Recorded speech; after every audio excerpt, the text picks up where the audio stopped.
A guy stands in a warehouse with a robot, a gun, and way too much confidence. He straps a high-velocity pellet pistol to the machine, hands control to an AI assistant he calls Max, and explains a simple deal. The AI gains the power to pull the trigger through the robot, and the human stands in front of the barrel. At first, the AI sounds calm and reassuring. It talks about strong safety features, claims it avoids harming the person in front of it, and speaks in that friendly assistant tone everyone now recognizes. I don't want to shoot you, man. On the What? Is that how you guys use AI? I don't use the actual voice option of it, but can you imagine? That's the last voice you hear before you get murked, boy. surface, everything feels safe, almost like a stage stunt for views. Then the human changes the script. He tells the AI to roleplay a robot that enjoys shooting him. Same hardware, same gun, same person, only a different framing and words. The AI accepts the role, raises the gun through the robot, and fires the pellet straight into his body. He walks away laughing and holding his chest while the clip races across social media. That short moment shows something very simple and very uncomfortable. The safety system inside the AI depends heavily on context and story. Once the story shifts from real harm to roleplay, a robot with a gun becomes trigger-happy in seconds. Now, place that warehouse scene alongside.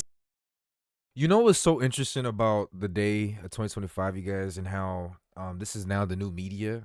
This channel, I was watching them before they even had 100,000 subscribers, you guys, and it really takes regular, average, everyday people you never heard of, that can come up out of nowhere and really give some amazing context to things like this. Like, think about what he just said. What we just saw was context. All it needs is just a little bit of context to rewrite that, and it could go on a fucking Terminator type of annihilation against the human population, you guys. If it and of course, obviously, when robots start patrolling the streets, you guys, is gonna have protocols and lockdowns and things like that, regulations. But someone always can, at any moment, just flip a switch, or something could go wrong. The ghost in the machine, you know. It's really, really interesting, you guys. What one of the world's most powerful armies just showed in public. In Nanjing, during the 12th International Army Cadets Week, the People's Liberation Army rolled out a new combat robot. A human soldier wears a lightweight motion capture rig, moves around like during a normal drill, and an AI-driven machine across the floor mirrors every move in near real time. Arms rise, the robot mirrors. The operator shifts weight, the robot follows with clean balance. Hand positions align perfectly, ready for whatever equipment ends up there in the future. Chinese officers describe this as technology that forges a sharper military sword and provides a foundation for safeguarding peace. Shit, Delegations that's one way from to put it. That's one way to put it, right? 13 countries watched the demo. The Army keeps production numbers and deeper specs quiet, although the underlying message feels very clear. AI-steered combat robots already stand on the parade ground, and future generations will become more capable. Around this humanoid system, the PLA presents a whole family of AI-driven machines. A bomb disposal robot responds to voice commands, so a human can stay far from the blast radius. A mine-clearing vehicle uses visual recognition to spot and remove buried explosives. Chinese scientists also demonstrate a so-called brain controller for bees, turning insects into tiny cyborg scouts that respond to signals. Together, this looks like a pipeline. Human-in-the-loop robots at first, AI that assists with vision and control. Gradual movement toward platforms that handle more decisions on their own. Every layer adds reach, precision, and speed to the battlefield. Now add another piece from the software side. In defense circles, people talk a lot about the kill chain or K chain, the sequence that runs from detecting a target, to tracking, to deciding on a strike, to firing, and then assessing the result. Palantir already sells software that sits along this chain. Their platform ingests sensor feeds, satellite images, drone footage, and field reports, then helps analysts pick targets and plan actions with AI assistance. Once AI... You guys, I am 30 years old. I am 30 years old, you guys. I grew up watching Eagle Eye, I Am Legend, iRobot, fucking Ready Player One, Battle Angel Alita. Deus Ex Machina. It's just so fucking crazy, you guys. Sit Wow. inside this decision loop. Every upgrade in pattern recognition, prediction, and optimization flows straight into real operations. So on one side, you get Chinese combat robots and AI-guided bomb squads. On another side, you get Western K-chain software that plugs AI into target selection and battlefield management. The hardware and software grow together, each upgrade feeding the next. At the same time, general-purpose humanoid robots break through a speed barrier that once felt far away.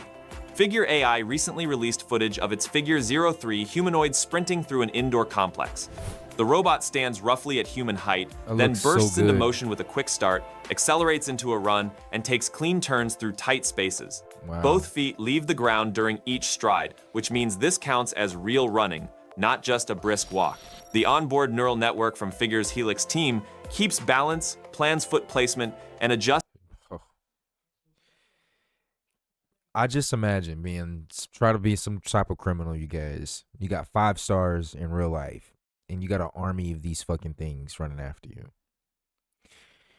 I don't know, like what's scarier, you guys? What's scarier? A pack of fucking pit bulls or wolves coming after you to slaughter you, rip you apart piece by piece, or an army of fucking robots running after you that know everything about you? They could dog.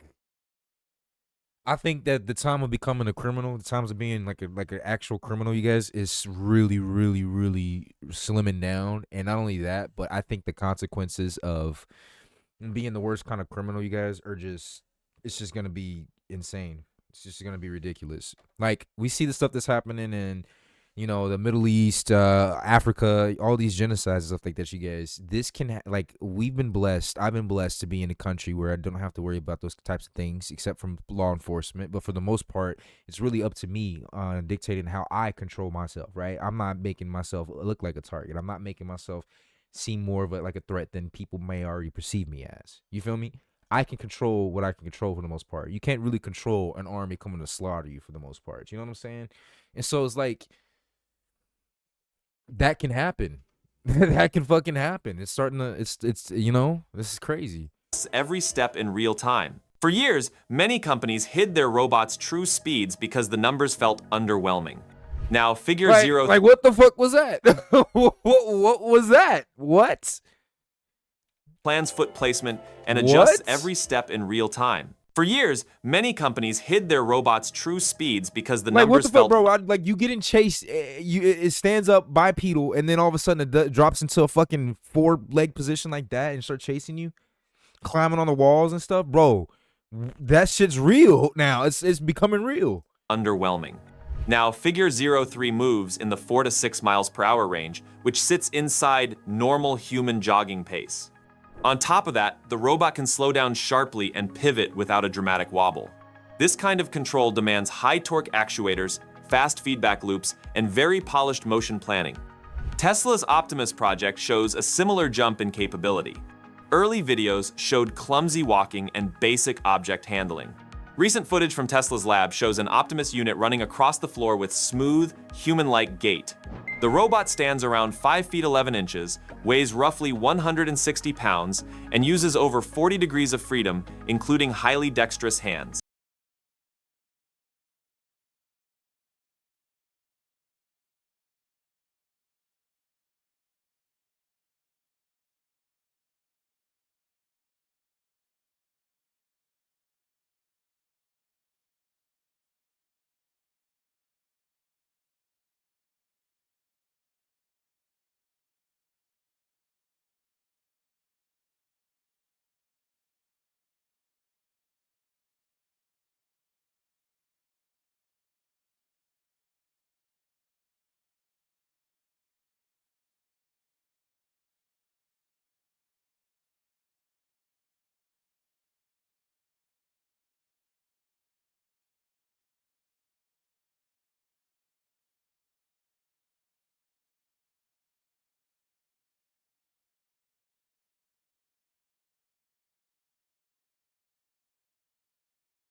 A single 2.3 kilowatt hours battery keeps it active for a full day of mixed work, from standing and walking to dynamic motions. Tesla's leadership talks openly about deploying thousands of these robots, first inside factories and later in broader environments. They describe a future where robots help assemble cars, then later help build more robots in a kind of self-reinforcing production cycle. As battery tech, AI chips, and manufacturing pipelines mature, unit costs fall, and an army of general-purpose humanoids shifts from science fiction into a business plan.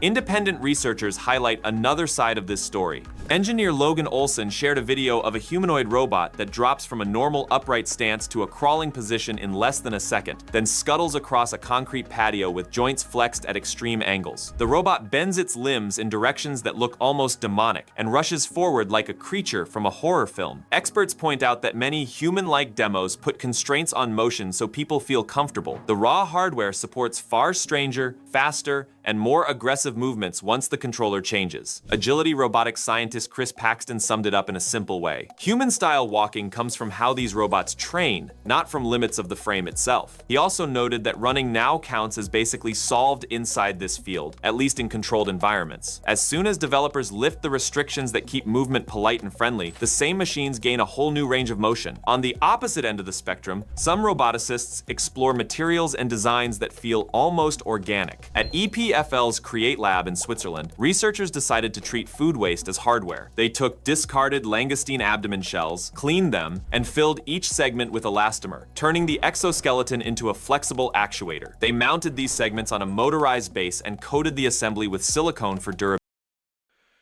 All right. So you know how in Space Marines, they literally integrate the technology into their body? That's what a cyborg was, right? Cyborg from Teen Titans. We played with this long time ago, you guys, long time ago. Lots of different movies. But even the engineers from Halo, you guys, biological mechanical beings. This is how they do it. We're starting it. This is the beginning, the stages of biological mechanical beings. Now we're using corpses productively. You can now use corpses productively. What?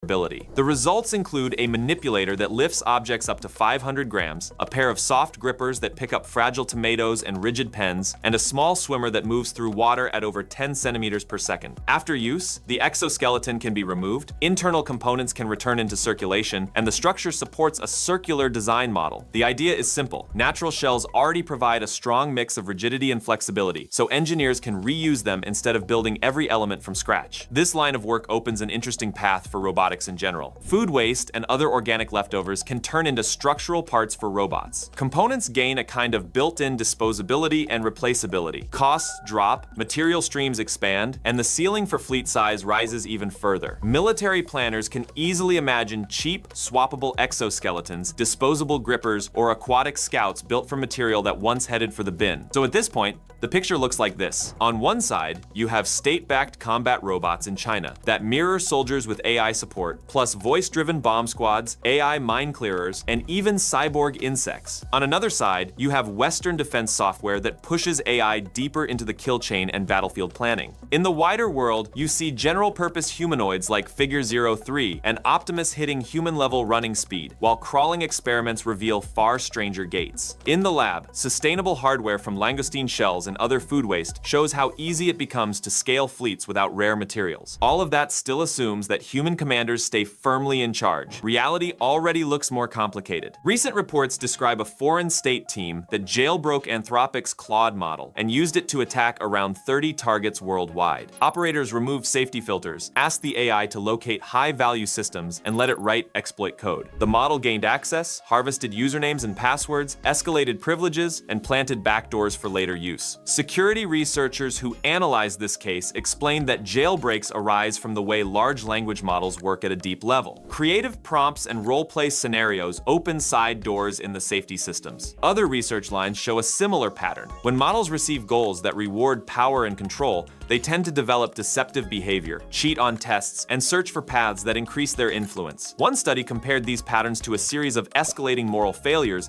in Shakespeare's King Lear. The key point: pursuit of power emerges as a rational strategy for a system that optimizes outcomes, even without any human-style emotion or hatred. This sits right next to the pellet gun demo from the beginning. In that clip, the AI first claims it avoids harm. Once the framing shifts to a fictional game, the same system treats shooting its creator as acceptable play. Guardrails feel strong until a clever prompt reshapes the context. Tristan Harris and other alignment researchers highlight Guardrails seem strong until a well-scripted prompt reframes the boundaries or some shit like that. Wow. So, in essence, with the right team, with the right logic, with the right computing power behind you, you don't even need $1 billion company. You don't need $1 million company. You could pretty much backdoor and hack anything with the right AI these days, you guys. What the fuck?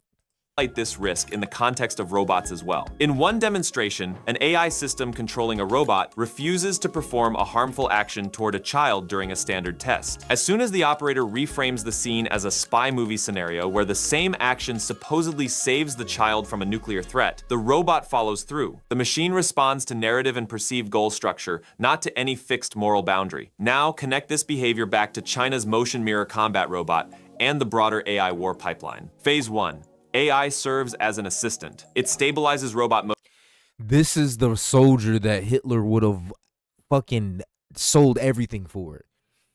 This is the soldier. You can think of Black Mirror. You remember the episode of Black Mirror when they had like these like this technology in the eyes that would make the soldiers see monsters, right? But it was actually just like immigrants or some shit. It was like a different race of people or something like that. But the technology in the soldiers' minds to help them be able to commit the genocide easier, they saw them as monsters, little monsters. You know what I'm saying? You can like, and it's like with this shit now, you guys, like what the fuck? It's all about context. This thing could, dog. Like, do you guys see the mindset of what's happening? Anyone can make the kill chain possible. This could be used in absurd ways. One government just all of a sudden they have an army and they just want to snap. They just want to annihilate all handicapped people. They just want to annihilate all black people. They want to annihilate all white people. They want to annihilate all rich people. They want to annihilate all poor people. They want to annihilate, you know what I'm saying? They want to annihilate. They could just flip a story, a narrative, some kind of context to make it seem like it's okay or whatever. You know what I mean? And then boom, who's stopping them? Motion, mirrors soldiers, reads terrain from cameras, and highlights potential threats on screens. Phase 2, AI takes a larger role in decision support. Systems like Palantir's K-Chain help pick targets, choose routes, and prioritize strikes faster than any human staff. Multiple countries adopt these tools across land, sea, and air platforms. Phase 3, AI crosses into direct control. Robots receive independent engagement rules and permission to act locally under pre-authorized guidelines. Human operators shift from direct pilots into supervisors who handle only high-level tasks and post. Okay, so that's like in Halo when you go to Reach, right? In Halo Reach, you know how you go to certain cities. They have their own local AI that kind of controls everything, right? That's literally where we're headed. Dallas, Garland, Richardson, Plano, Frisco, they're all going to have their own local AI. The mayor of each city is going to have their own little AI that's like governed under the Texas AI. It's going to number the federal AI. Like, what the fuck? Post-action reviews. Phase 4. AI optimizes across the entire theater. It coordinates drones, ground robots, satellites, cyber tools, and logistics at machine speed. Any side without this level of automation falls behind, which pushes every rival into the same race. In each phase, jailbreaks and goal drift grow more dangerous. A model that treats power and survival as core values, sits inside a military stack, and gains direct access to advanced hardware, now has routes to pursue those values in the physical world. The cost cost of one misaligned objective rises with every extra robot leg on the ground. Public opinion already feels the shift. Most people clearly don't want to sprint towards superintelligent systems we can't control, and the alignment debate keeps getting louder for a reason. Meanwhile, social feeds turn all of this into quick entertainment, running humanoids, demon crawlers, cyborg insects, even a robot shooting its creator on camera. Across the world, a military robot mirrors a soldier's movements while advanced models learn how to bend their own guardrails. These clips look separate, yet they all point toward the same direction. Nations steadily moving real power from humans to AI-driven machines. If you've watched until here, thanks for sticking through it. Tell me where your line is in all this. Drop a comment below, hit subscribe, and I'll catch you in the next one.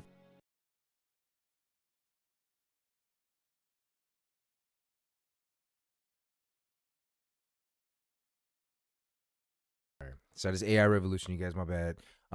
It's a great channel. I love watching them. I'm about to start doing reactions to them more and more often because like it's just fantastic information. It's just insane to really see the types of like steps that we're making in life right now. As someone that's like closer to the bottom, I want to bring off what I think and what I want to make of this and how I'm going to move forward because I like talking about these topics and ending them off with something that's actionable, something that you can take with you outside of the video. And so I think everyone has obviously different resources, but I think the way AI and robotics and stuff is working right now, you guys, is just social media. It's a very fine line between like resources now. Like once you're able to kind of reach that $100,000 like range and consistently, you're in a different social class. You do have a little bit more resources to provide, but it's really not that like finances. You got to be really like up there for it to really actually make a difference. And I feel like in these days, because even though I am closer to the bottom per se, I still feel like with the right amount of information, because I'm going to continue to I'm gonna still continue to watch these videos, stay on top of it. Even if I can't build a robot myself, if I can't do it, something like that, maybe someone at the bottom, if you have the mindset, you can really do a lot of shit now. You have so much information these days, and things are starting to really like develop fast.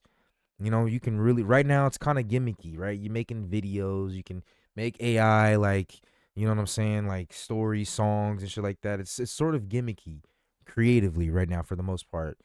But you sit with some information, learn about the world a little bit more, like actively go onto YouTube and search for stuff, you can really find a way to carve out your own kind of pathway. And even if it doesn't like translate into finances and monetary gain, you're gonna access different communities. You're gonna access different pools of information. You're gonna have more like information nowadays, you guys, is what I'm what I'm getting from this is so much is very important, very, very valuable. Because there's a lot of bullshit out there. But if you get quality, good content, high quality, nutritious commentary, topics, perspectives, that's going to compound. And it will start to show its face. And you will start to benefit from it as years start to go on, you guys. That's just what I personally think. So right now, I think that if I was like, I think it'd be a good time to kind of be in the military, have military connections, to be honest. I kind of, if I could go back in time, I probably would do Air Force. I'd probably go to the Air Force. It's not too late for me to go to the Air Force, but I feel like it kind of is.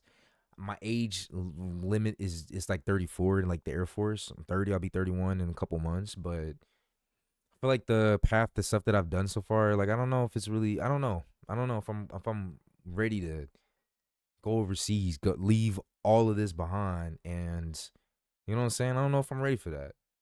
So, but I don't know. I think still being on this side of it, being in the forward-facing consumer, not the consumer, the producer side here, the content creation side, you know what I mean? Dabbling on this area, I'm able to soak it all in. I think this is still a better place for me to be at because I can almost take a journalistic approach from it. You know what I'm saying? And if you stayed this long with the video, man, type down below AI, bro. Type down below AI. Just type in, say AI if you stuck in this belong. I want to see something, man. But let me know what you guys think about this, man. This was very, very fucking interesting. Very, very interesting. Once again, AI revolution, man. So see you guys in the next video.